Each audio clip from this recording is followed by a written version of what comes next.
我2015年还有2016年连续在全美的德州扑克比赛的一个项目当中得冠军，哇，所以我有2个大奖杯，我就特意又去搜寻新洛所是什么地方，一查，包括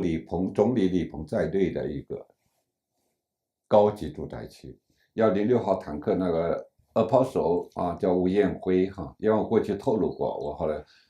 现在说没问题了。在很多年当中我不说这个人，因为我想保留一个悄悄的托可靠朋友去私下采访他。徐勤先将军看病被撤职了嘛，戴军长这些人，包括留下来的政委参谋长，一直到师团一些指挥官，为了洗脱自己，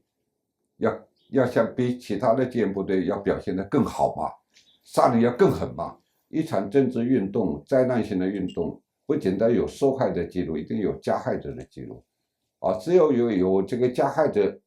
跟受害者的2份记录，这个事件的记录才是基本合格的。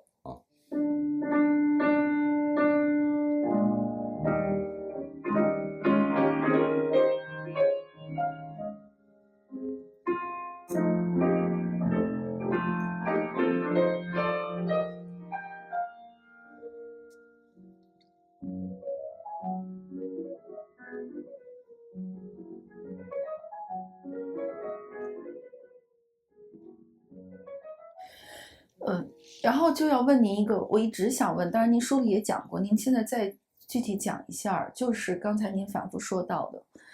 核查，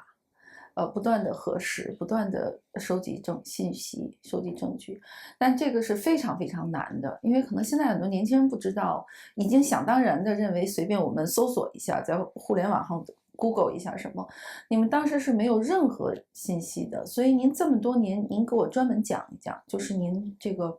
收集信息、收集资料、考证的这个方法和中间的困难，然后你怎么克服的这些困难？对，因为你想做那个社科人文研究的任何项目题目资料室、图书馆或多或少都有现成资料。包括专著或者包括一些论文。但是6·4这个特殊一方面是中共是把它到现在还是作为最大的禁区之一，是禁止、严令禁止的。对，严令禁止的，所以当事人到现在为止是不能站出来说6·4的经历的，哪怕是我刚才说的，像北韩那个硕士生王康宝，是一个那么受害那么深的受害者，这样已经在海外了。又是受了那么严重伤害的受害者都不敢站出来说，所以说6·4的资料是极其欠缺的。我做这个资料的收集跟研究跟所有的人文科学来讲是相对来讲非常难度非常大的，主要是在收集资料这个部分，因为我们要研究一个东西，首先资料收集，然后才能写研究报告。就资料收集，一般人不可以想象的那个难度。你像我学国学的。过去说要做一个国学方面研究项目，也是花很多时间到全国各地的图书馆上本市去看所有的版本，也是花很多时间。但毕竟是在各图书馆里都有相关的上本书，只是说借阅比较困难，但是还是有，6·4没有。所以这样的话呢，资料收集真的是一个不可以想象的。所以在互联网1994年，我记得中国有互联网之后那时候才有的，所以在那之前，我只能尽量的找一些官方出版的一些书籍比如说建一日，但建一日因为是内部发行的，所以是解放军总政治部文化部编辑的，内部发行的。可是发行以后不到1个月，他发现不对，就是说审查还不够严。尽管经过严厉审查，还是透露了很多不该透露的正假信息，所以1个月以后收回去，所以我又重新编，本来是上下2大厚本，后来出了一个精华本，就剩了1本，还不如原来的1/2。所以呢，那本书很珍贵的所以那本书我就谈到我就说感谢那个香港的原来文汇报的副总编辑陈翔。所以我环球行动帮助我抵达香港也就是90年的2月底嘛，陈翔第一时间就私下来见我，然后跟我谈，我就谈到说那个刚才说到的在政法大学教学楼前那个5G遗体的情况，我就是想记录他们。陈翔主动说，我有一本书很重要，说我送给你，就戒严一日上下册。所以我最早我去记录这个戒严部队官兵的事，就是从拿到陈翔那一套书开始的，然后90年2月在香港开始的，所以那都真的很珍贵所以我一再说那个书面资料对于那个戒严部队的研究或者资料收集来讲，戒严日是最重要的像共和国卫视这些和官方为了宣传戒严部队官兵的镇压，所谓的平报的丰功伟绩，那个资料就差很多，因为共和国卫视总共才37个人嘛，所以说那本书也就介绍了37个人的情况，然后透露了一些部队的资料。戒严日不一样，总共190篇文章然后有的文章还是合写的，还不是一个人。然后作者呢都是真实姓名，而且有那个军职跟军衔，比如说集团军军长某某某少将所以价值非常高的，至少牵涉到很多的部队。190篇文章呢，除了几篇是北京警察局警察写的，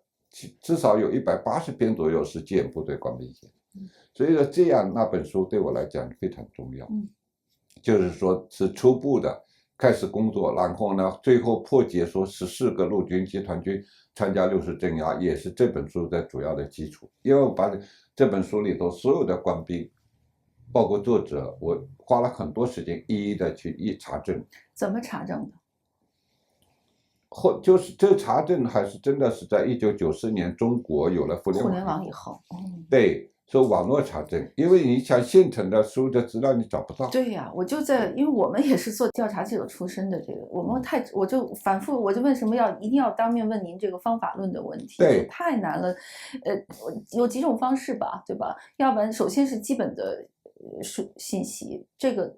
比如说中国的，我一个傻问题，比如说中国这些军队的这些建制番号，每个团队里有多少人，每个师、每个团、每个连、每个营有多少人，这些名单从哪里来？然后还要知道这些人他们是不是在这个时候执行了这个任务，这个工作您怎么做的？我真的觉得，就是您说的无法想象，您再给我解释解释。抱歉我点了烟，我刚才那刘浦口事件跟教学导心情。真的是这35年以后了，那头几年我讲到这个我都控制不住像我平息一下，本来也有这个抽烟习惯，所以我接着话题说，后来有了互联网给我提供了一个寻找6·4官兵资料的一个很好的途径因为现成文字资料没有嘛就是互联网所以后来我主要是利用互联网来做一个实现那个。因为军队中国规定保密，所以说部队番号是不能用的，媒体报道包括官兵自己不能透露，比如38集团军38集团军步兵112师绝对不能透露的他对外只能用那个部队代号，所以部队是一个代号一个番号，代号是对外可以用的，每个从团一级开始都有一个5个阿拉伯数字的代号，比如说51120部队它可能是某个集团军然后52113可能是这一集团军的步兵第1师步兵师，所以说团一级开始都有，所以我首先收集这个部队的代号，因为代号在网络上它都有，就是先把这代号收集起了，然后通过代号在互联网上去收集所有的部队的官兵资料然后代号一输入，然后当然 Google 一输入，有很多关于这个代号的资料出来。是有一些可能是当地的什么好人好事对团队的什么过年的什么送温暖军民联欢是吧？是这种我不断的横向比较的。对，他会用部队代号，用部队代号是允许对外使用，所以代号先收集起了。OK。然后呢，第二步呢就把代号呢把它破解了，这需要自己去用考据学方式去破解。就51120部队到底是哪个集团军，51123到底是哪个集团军、哪个师、哪个团，所以这个花了很多时间啊。然后这样呢，弄出更重要的就部队番号。因为部队代号的话，我要写出来或者研究就出来，读者也不知道是哪个集团军嘛，也不知道是哪个集团军、哪个师、哪个团，所以必须的番号搞出来。所以第一步，我花了很多时间呢，把所有的部队番号、部队代号全给破解了啊。这5个数字是哪个部队？这5个数字是哪个部队？这样呢，把番号弄出来。这第一步花了很多时间的，不是你能想象的。然后呢，再去收集这19支部队，因为都破解了，19支部队一直从团开始嘛，代号有了，番号有了嘛，然后确认的是19支部队跟60戒严是有关系的，然后就去设定关键词，去收集这19支部队的官兵，先建立一个官兵名录，这个花的时间更多，更多。因为你要19支部队，你一进Google 一搜寻，比如说打入338集团军，出来太多的资料，太多的官兵名字我都要记录下来嘛，分19支部队做成19个文档，当然我记得大概有40多万官兵参与整个这个6·4对平然后暴镇压。对，然后你接下来把40多官兵就确定哪些是60戒严部队，这个花的时间更多，因为说1989年60之前已经退伍的，那跟这60没关系，对，然后说60以后参军的没关系，所以你要确定他是60期间还在这支部队，那你40多万人嘛，要通过 Google 搜寻去确定，非常艰难非常艰难的，所以你把这个官兵，哪怕是职位比较高的一个团长打进去，Google 不会马上给你答复说这个团长60还在这部队，所以你要辗转去用我们考据的方式就是说追踪用你媒体来讲调查记者去追踪团长我把名字输进去，部队方输进去没有直接告诉我找到答案说他是戒严部队的，但是呢。有的资料里头，聊天记录也好，或者部队宣传在提到，他当时做团长政委是谁，然后第一营营长是谁，然后又通过查他的政委跟营长，再去搜寻，终于找到了一份资料，说这个团长是38军步兵112师334团的政委，那就证明了那个团长就是这个团的团长，所以说花的时间很多，但是呢。最终确定了3000多人，3000多人，所以很多有些朋友或者读者，他不太理解，他就说吴老师，你花了无数的功夫收集了40多万军人，最后才确定3000多人，不是无用功不是的，占的比例太多了吗？他不了解，对他不了解我的想法，我就说你一场政治运动，灾难性的运动。不仅单有受害者记录，一定有加害者的记录，只有有这个加害者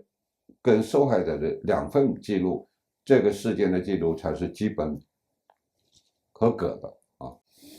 所以我作为一个文献学者，作为历史记录者，当然我很清楚这个基本的要求，所以我哪怕花再多的时间我一定得有受害者的记录。所以3000这个名单对我来讲。我觉得是非常重要的。随着出第2本书《60事件戒严部队》当中，每19支部队后面我一定要附一个名单。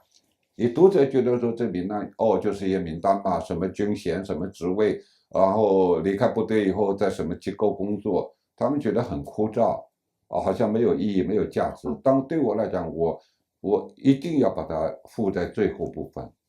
一定得有名单，这我想法。这个意义无比大，就像您说的，完整的历史一定有受害者，有加害者，甚至在历史里加害者更重要。这你在公共这个就叫什么开放社会也叫要让权力者 accountable， 就是要让他们负责。负责第一步你要知道是谁在做的这件事情。对。所以说也还是很多国家民主转型以后，包括台湾，就有个转型正义问题嘛。所以转型正义转型的或者是什么嘛，就是一个是真相嘛哈，这必须说事件真相。第二个就是追责嘛哈，追究责任嘛。第三步才是国家赔偿嘛。所以第二步很重要的。所以我在台湾这么多年，我去过很多次他们国立的国家级的228纪念馆，也去过台北市立的228纪念馆。所以我就说你们转型正义是做了很多努力哈，包括行政院还专门成立了那个转型正义促进转型正义委员会哈，也建立了228个纪念馆，然后还有228纪念公园，然后每年还举行活动。当时我说转型正义是做到不完整，他们很不觉得很难。说吴老师你为什么这么说？我说你看你博物馆，我看了有受害者的部分记录，没有加害者。你不能说那个加害者就是当年的台湾省主席陈仪嘛，也不能说最高统帅蒋介石。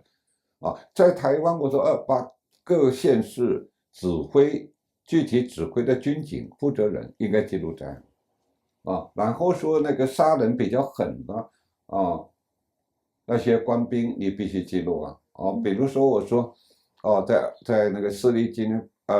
那个台北市立的228纪念馆，我有份死难者名单嘛，23个县市的死亡名单。我说为什么这人口少的县死亡人数还超过了人口多的县跟市？为什么？我说很简单嘛，因为我研究六四镇压嘛。我说因为那个人口少死亡多的县市，说明他那个指挥官更残暴嘛，然后那个具体的负责镇压的部队更残暴嘛。就像六四一样嘛。我说死亡最多的是西长街嘛，为什么？38集团军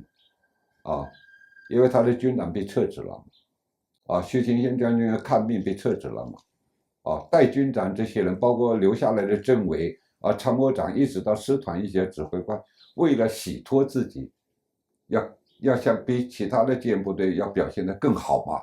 杀人要更狠嘛。要么跟那个徐宁军长可能他多少受牵连嘛，因为你的代军长原来是副军长嘛，你政委是跟他总要打仗嘛，对不对？所以说那个地点死亡就最多。所以我同样的我说一听台湾有关的人在场一听就明白了，说吴老师你真专业可是我说你没有记录嘛你人口少死亡多的那个指挥官一定要把它找出来嘛，很容易的嘛您这其实也在给那些相对就是比如说像那个徐军长，比如说像这些在他因为虽然他是解放军或者人民军队里面的人，但他每一个个体他其实的行为和选择是不一样的。您把加害者清楚的钉在那儿，其实也是对拒绝加害的人的一个公平，就是其实您在用自己的力量在给这些人公平，因为我们也不能像人民军队里面全是坏人，相信很多也是好军人。对，因为这我都是很客观的说的因为一个你是加害者记录在案，说杀人凶的部队包括他的各级指挥官记录在案，一个是给受害者一个公平的交代，另外一个实际上也是我们老说，因为搞历史老说以史为鉴嘛要给以后的军队那些指挥官那些官兵一个警告你们如果手上沾了血，会有历史记录者把你记录在案。对，再一个也是给那些没有开枪杀人的纪念部队官兵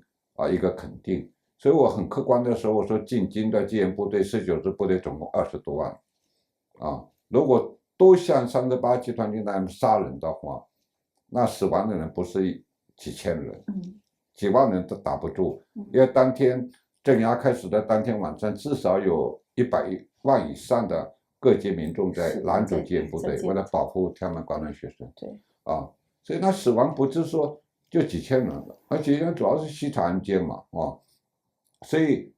我就说这种记录就刚才你所说的有多重的意义在里头所以我要花更多的，哪怕花更多的时间，再多的时间我必须要做所以谈到资料收集呢，还有一个就我是设定关键词嘛这是跟我专业有关系的嘛哈，因为 Google 大家都知道，你搜寻什么东西要打入关键词，完全是取决于啊你用什么对关键词来搜。对，大家都会哈，但是你输入关键词不同的话，你结果 Google 完全给你的资料完全结果不一样。对，啊，所以这实际上就牵涉到我的专业嘛，因为我专业我们基本课程里头就有个目录学，啊，那目录学就告诉你，主要是告诉你怎么分类的，啊，知道分类你就知道到哪去找嘛，啊，到图书馆找资料，你知道分类才能找，啊，要么那么多图书馆那么多藏书，你到哪？所以 Google 互联网搜寻也是这样，所以你有一个目录学的概念，分类的概念，那你设定的那个关键词就会比普通使用者更专业。然后呢，当然我也不是说用一个关键词，啊，比如说64，啊，勾勾进去会出来很多资料，但是会遗漏更多的资料。因为64本身敏感词，既然部队官兵聊天的话，也不敢提64，可能或者习惯他们也不提64，他们提平暴啊，就平息反动暴乱。然后呢，一些反对镇压的当事人不敢用的敏感词，敏感词的话，马上会有问题。所以你光用64作为搜寻关键词不够的，啊，戒严部队，啊，也会出来一些资料，但是也是不完整的，啊，所以我当时从我们专业角度看，我设定了40个以上的关键词，啊，开枪，啊，抢救，啊，遗体，戒严部队当然有了，啊，装甲车、坦克，啊，我考虑非常细的，就是说尽量做到不遗漏，啊，所以这样的话呢，我可以说啊，这个专业训练帮助了我，所以说我可以说互联网，啊，别人如果没有专业训练，不知道设定40多个关键词的话，他绝对不会得到我这么比较好的一个搜寻的结果。可是问题是，你用40多个关键词哈，一一去搜寻的话，要花多少时间？是啊，我至少搜寻了当年北京近200家的医院，然后当年戒严部队啊向天安门广场开进的近200个地点，大家就要搜寻400次，用40个以上关键搜寻400次，那你想出来会多少？几十万、几百万。我就举例一个，我说医院，啊，医院你用40个里头很多关键词打进去，出来无数的资料，比如说遗体，医院本身就是负伤的地方，那你必须的把资料点进去看啊，这具遗体跟60有没有关系？比如说抢救，啊，医院就是负伤的机构，那跟抢救这个关键词搜寻词有关的太多资料，每一家医院。所以说，光是你像200家医院，近200个地点，你看40关键词花多少时间？一般人想象不到，一般人也不愿意去做的，也承受不了。所以只有我们这种有心的人，然后又经过专业训练，啊，耐得了寂寞，坐得了冷板凳，又知道这种搜寻的重要性，才会做下去。所以关于资料搜寻哈，我可以说主要是来自于互联网。所以因为我那个搜寻定的关键词啊，几乎包含了所有的可能性，所以呢，互联网上哈可以说，哪怕是戒严部队的一句话的聊天，我都被我记录在案，啊，然后有时候你想这一句话，啊，对我们专业训练来讲非常重要的，就里头一个时间一个地点，对考据学来讲很重要的因素，所以我很清楚记得说。当你退役的一个戒严部队跟别人战友聊天的时候，战友问他你当年在哪？和平报的，他们聊的平报嘛，说当年在哪？啊，他说我在新六所执勤，就这么一句话，啊，因为执勤也是我关键搜寻者之一，所以就被我找到了，里头没有64，没有开枪号的执勤，有个地点新六所。太重要，别人会忽略过去，一句话也没有开枪，也没有受伤哈什么，但是因为地点时间跟我很重要，啊，新六所，我就特意要去搜寻新六所是什么地方，一查，包括总理李鹏在内的一个高级住宅区，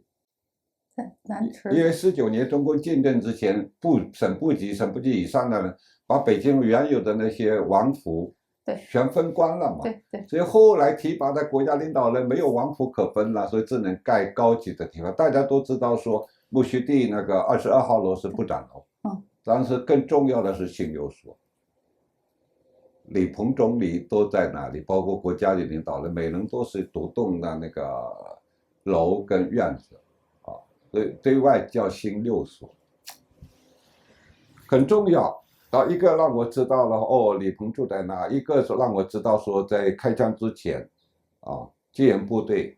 开始负责起所谓中央领导人的住所的安全保卫。那戒严部队我至少多了他们一个功能，我知道嘛哈。除了镇压民众之外，还有一个他要保护高官然后另外一个就是我资料有证明，就是说要先占领新闻机构像中央电视台人民日报都已经提前进入戒严部队。所以说这一句话新六所给我一个很好的一个资讯，所以在我研究说戒严部队进北京的执行的任务多了一项就是保护中央领导人的驻地。后来我顺着线索去追查果然发现就邓小平所有中央领导人都提前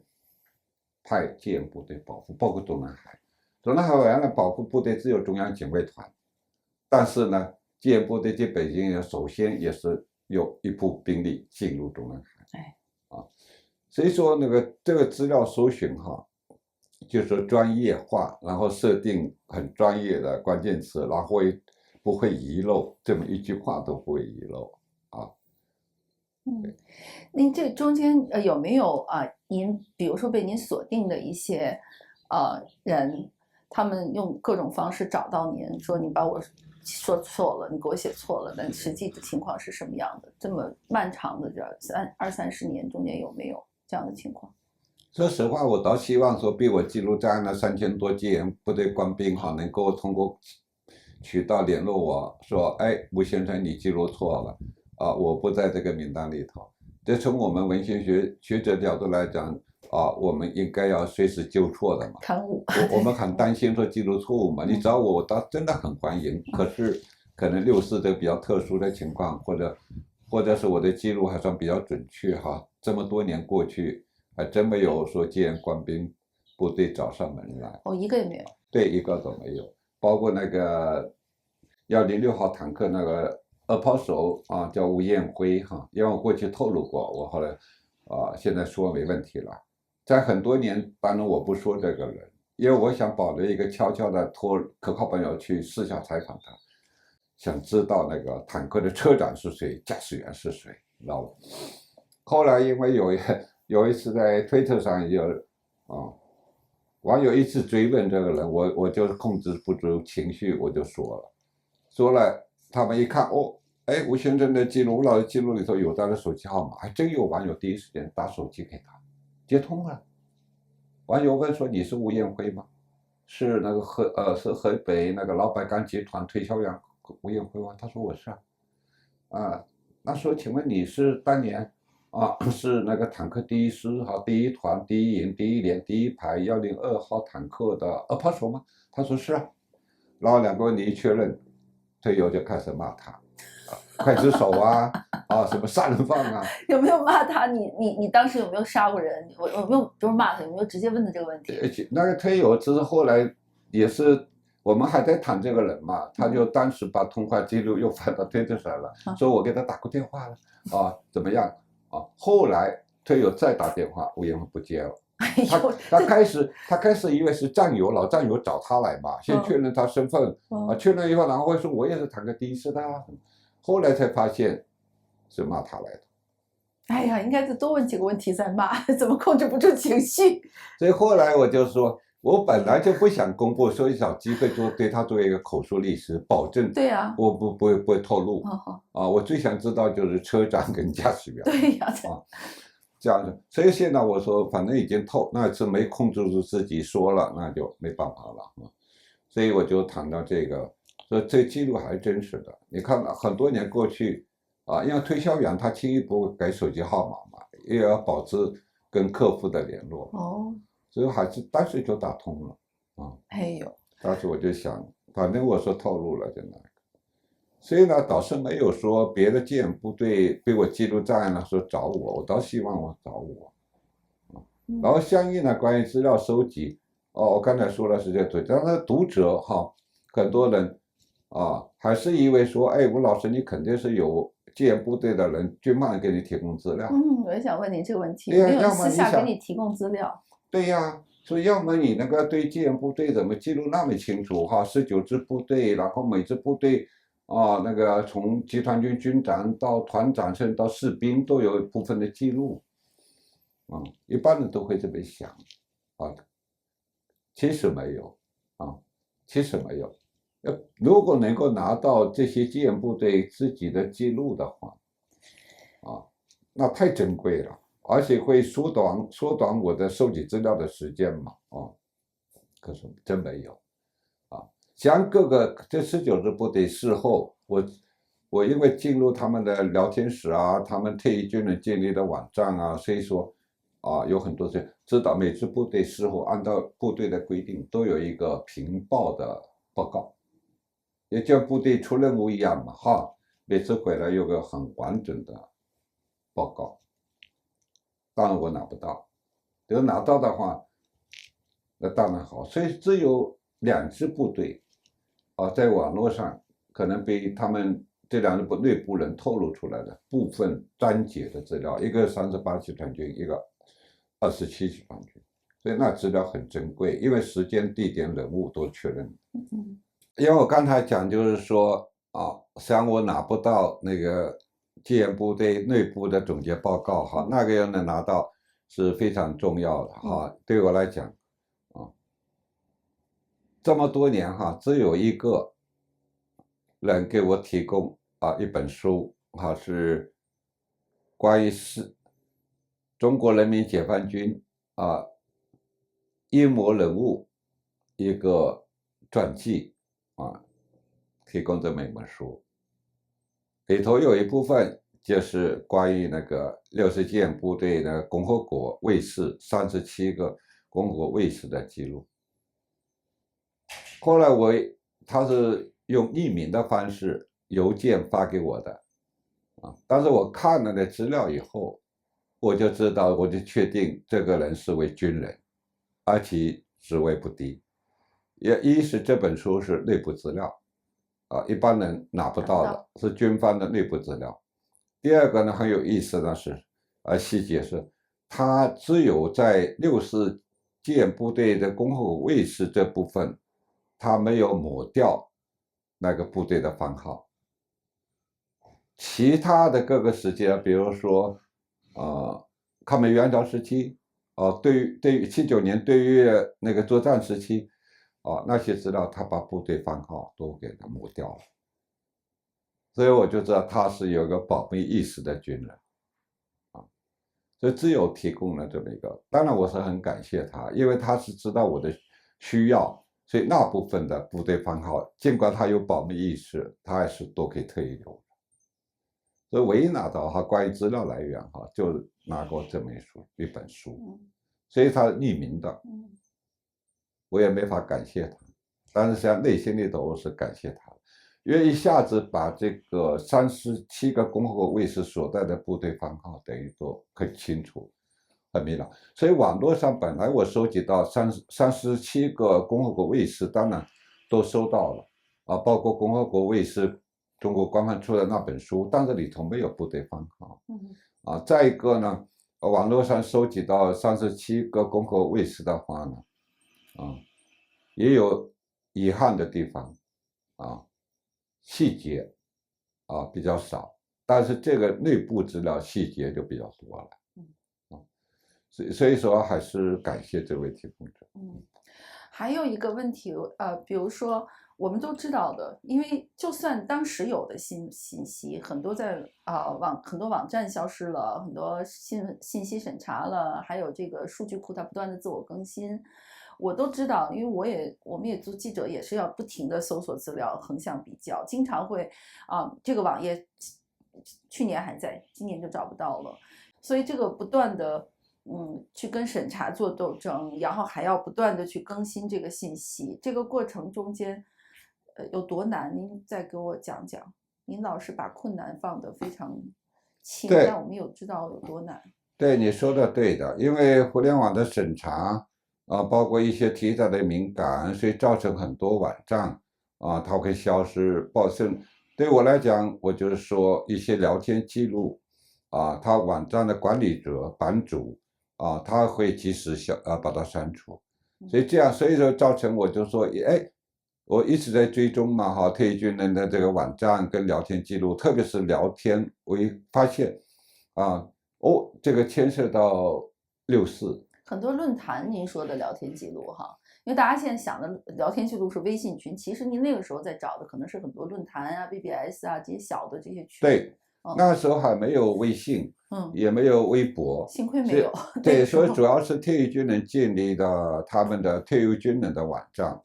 然后呢就是 BBS 群对，然后对，然后主要还是那个 QQ 群，所以说聊天记录呢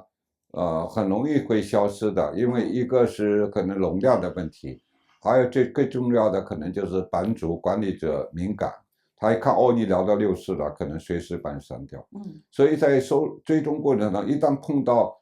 跟60有关，我真的是离不开那电脑了，我就怕我一离开可能最关键的那个人名、那个部队番号或者那个时间点我就没有记录下来。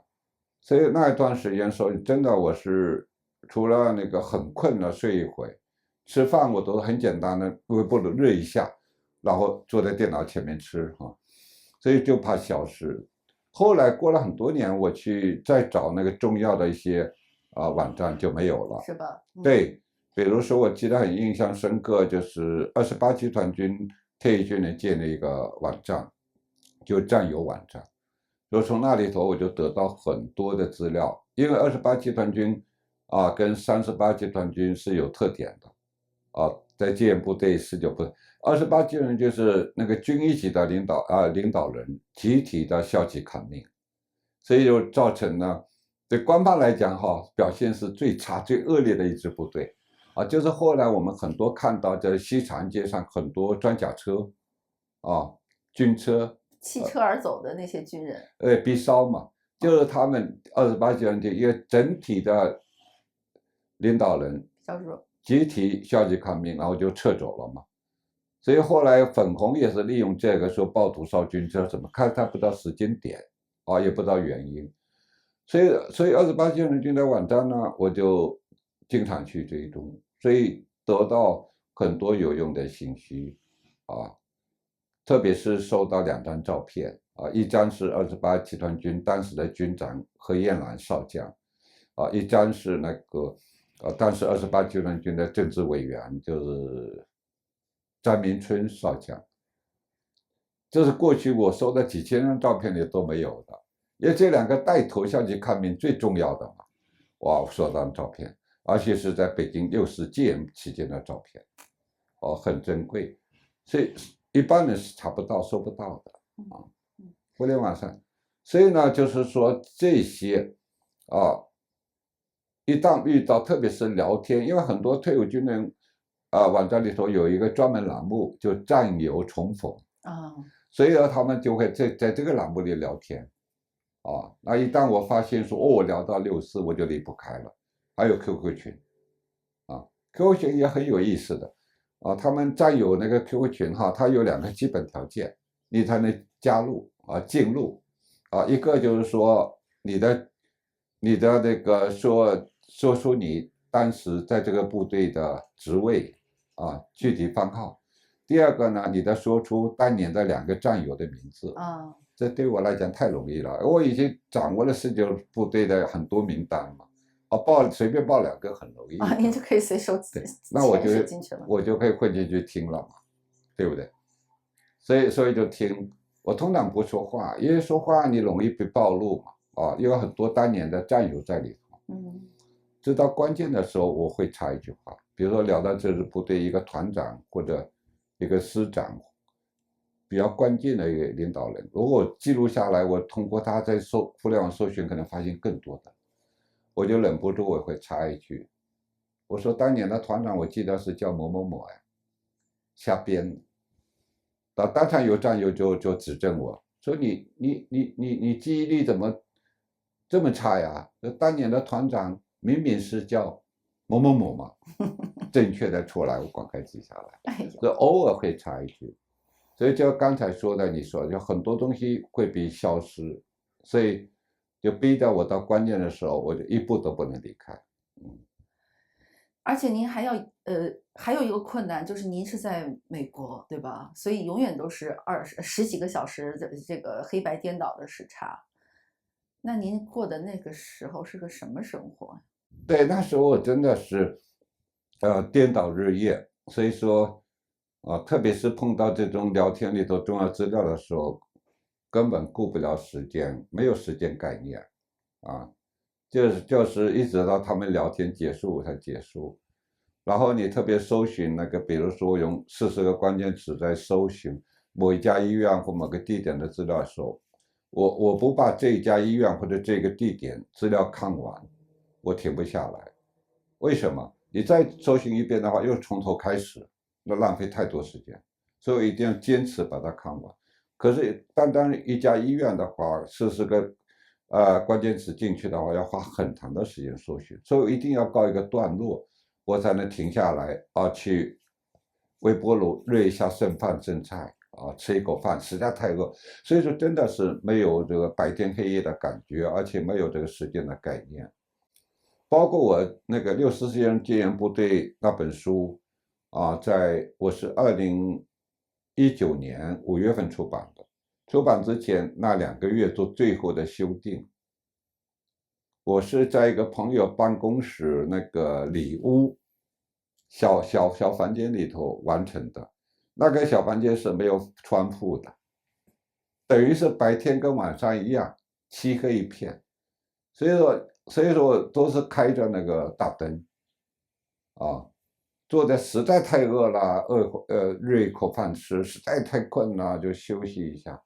没有白天黑夜的感觉。那没有窗户的一个房子，小黑屋，我就想，在最后时刻，我就保了一个非常安静的一个环境，把它在预定的出书时间去出版。因为我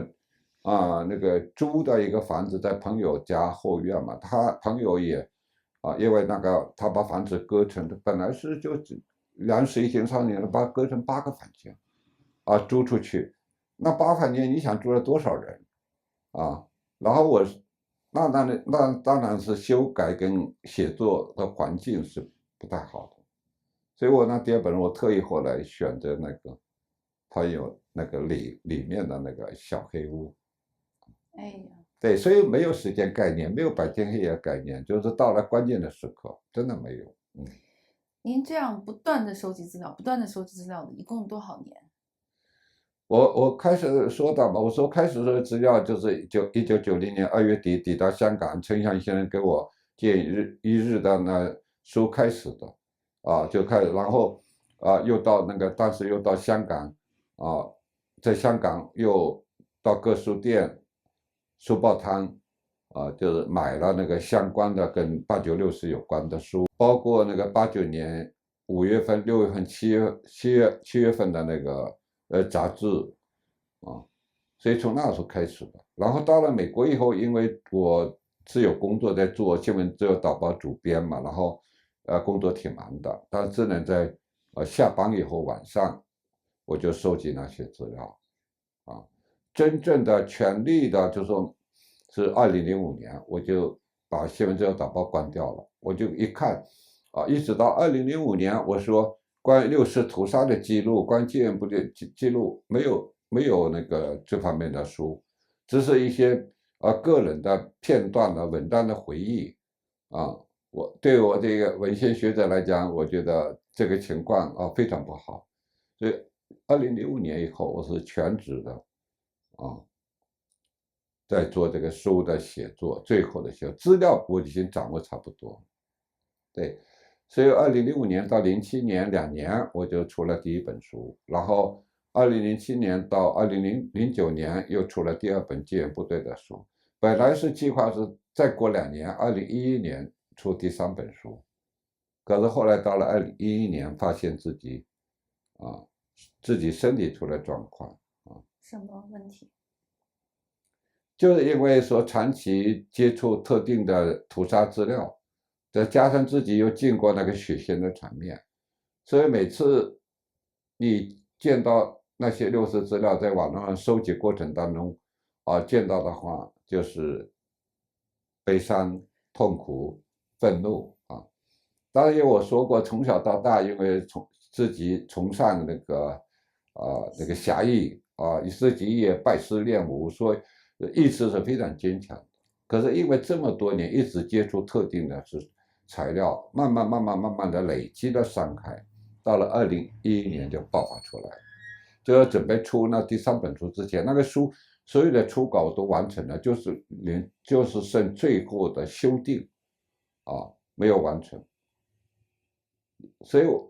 有朋友当然也跟我谈过，我也知道，就是说旧金山有个年轻的女作家张春龙嘛，就是因为写了一本南京大屠杀书，接触了他认为非常残酷的这些资料，书是出版了，后来人就重度抑郁症，最后自杀了。所以很多朋友也担心我说我只是伤害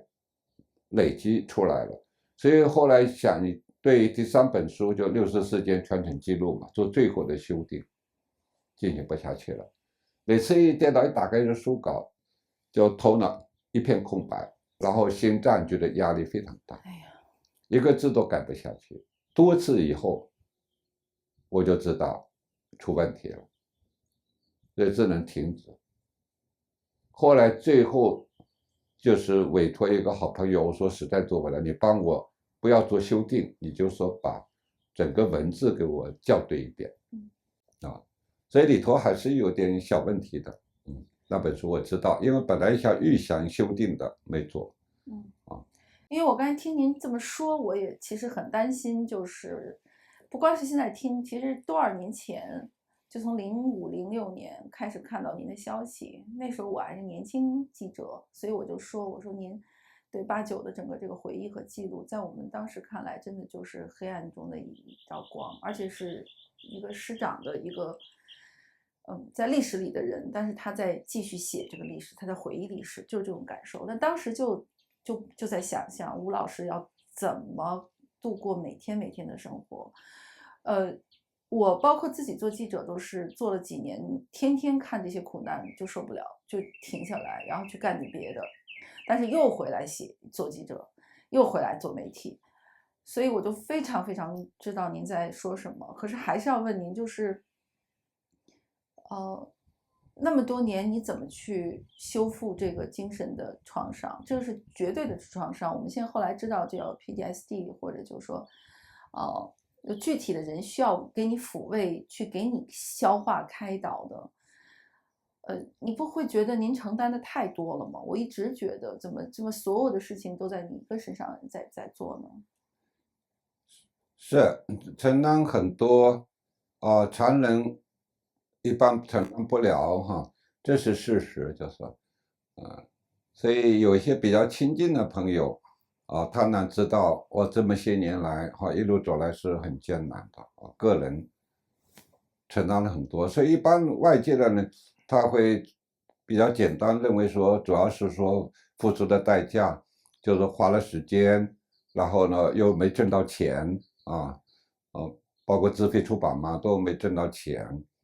但是实际上说更难承担的是精神层面的。是啊，就我刚才说的，因为你接触的是特定的屠杀资料，自己又是亲身经历看到那些血腥场面，所以你每一次每看张照片或者每看一个64的文字记录就会悲伤、痛苦、愤怒嘛。所以说这种承受外界的人可能不太了解，但只有身边亲近的一些朋友看到我的精神状况一天不如一天所以说我2018年4月去台湾之前，很多朋友说我的气色不好脸色灰白，因为这是精神长期的累积的伤害造成。所以你要靠什么方式想你通常当然说找心理医生给你做心理治疗嘛但是我还是没有用这种方式，因为在美国的话这个费用太高了我说句老实话，到现在为止，我为了省钱，我没有买过医疗保险，我没有做过身体检查。天哪！因为做这种工作本来就是花时间不挣钱嘛，还要贴钱进去自费你出版你要自己贴钱所以我主要的这个开导方式，我就是说，后来我就在朋友后院，我就是开了很多地，搭了那个菜棚，种很多蔬菜，然后每天就是洛杉矶干燥嘛，缺水嘛，所以每天以这个浇水的这个理由所有的这个菜地包括瓜果给它浇一遍要花个1-2个小时，然后也可以晒晒太阳。我特意他们院子墙都有水管嘛，可以拿皮管浇，很容易我特意就提的那个小铁桶，用个水勺一颗颗浇过来，每颗蔬菜每个瓜果一颗颗浇过来。我刻意的用这种方式有点强迫式的让自己做一种锻炼所以后来状况好了一些。我当时种了很多呀，什么丝瓜、葫芦瓜，什么黄瓜、南瓜、冬瓜光是瓜类的就种了很多，还有很多蔬菜，所以说有一种好的方式。另外一种，我自我调节的话呢，像我后来我就去喜欢那个德州扑克我就去打德州扑克，有时候抽空，特别是去打那个比赛。比赛是因为每年有几次这样，因为你就每天去打德州扑克没那时间所以这主要一个就是用这种方式来就是说能够调节自己一种精神上的压力或者伤害你说有些活动嘛一个体力式的活动我就种菜浇水，然后精神上那个调剂就是去打德州扑克，所以一般人不知道我是德州扑克高手，所以后来在推上王小山老说他得过多少多少奖，我说你那些比赛不专业我说你得很多的比赛冠军，可能不如我得一个冠军所以我2015年还有2016年连续在全美的德州扑克比赛的一个项目当中得冠军哇！所以我有2个大奖杯反正我觉得我们是作为真实的人我们就刚才问到我就说这个所以因为德州扑克跟别的那个赌场的方式不一样，那些都是赌运气，德州扑克是一个智力活动智力活动就综合性的，记得有概率学的算输赢的概率然后要利用位置，然后有时候你位置在后面，你还利用这种兵法上的兵不厌诈的方式，比如说我明明牌不是最大的，我下大注，你都在扔牌了，我就赢了，对不对？所以您肯定是绝顶聪明的人，因为刚好这个符合我从小到大的一个个性从小到大我就是喜欢有输赢的东西有输赢东西，或者通俗说有个好胜心这也是后来为什么带头有紧，最后又不服输，要做60研究，都跟这个个性有关系的我不服输嘛，对不对？你可以那么来动用机枪坦克把我们镇压了，但是我们不服输对，那我用的方式，我的专业能力，我就给你记录对不对？所以说跟这个性有关系，说从小就喜欢有输赢的，所以从小到大所有的那个牌的打法，包括所有的棋类跳棋象棋军棋我的水平都挺高的，因为喜欢加上呢，应该说智商也还可以所以呢，每学样动作很快，所以后来在研究生。大学跟研究生时期就喜欢了围棋，因为围棋在所有的棋类里头是最需要那个动脑子的所以说呢，我所有日本超一流的棋手那些棋谱我都有的，我一本本买所以后来六四 B 抄家，我都知道棋谱肯定被那些好奇或者喜欢围棋的拿走了啊，所以普斯奖给我保留的书可能都是专业的书，他们也用不上，也看不懂，棋谱肯定拿走，那是，所以呢，我就喜欢围棋，所以1989年那个年底我已经回到高校，所以政法大学的围棋比赛，我是教职员工的冠军，尽管那时候经过六四屠杀，心情很低落，我还是冠军。很有意思的，学生冠军是比关押了几个月回来的那个水木清，叫人权律师水木清，所以我们俩都是高手。在这六四之前，我们还下过棋啊。所以到了美国，我说精神出了问题，然后一直收集六四，压力很大哈。我主要精神方式的来解压的方式主要是德州扑克，所以我很快的就进入了这个领域。所以我最好的名次是在世界大赛里头一个项目当中第26名。哎呦，对，所以说，如果搜寻那个德州扑克职业网站的话，有很多我的照片。哎呀，因为亚裔人德州扑克的那个历史不久，所以说到了最后进入这有奖金的名次的时候很多记者会盯着我拍，因为一看很少见到亚裔的面孔。后来我都没想到说，哎，怎么有很多我在牌桌上的照片？也因为这个个性吧，所以说六四当中，包括六四以后，我会这么坚持下来。说因素很多，但其中有一个是个性有关系，我绝不认输，只要有口气在，我不会认输的。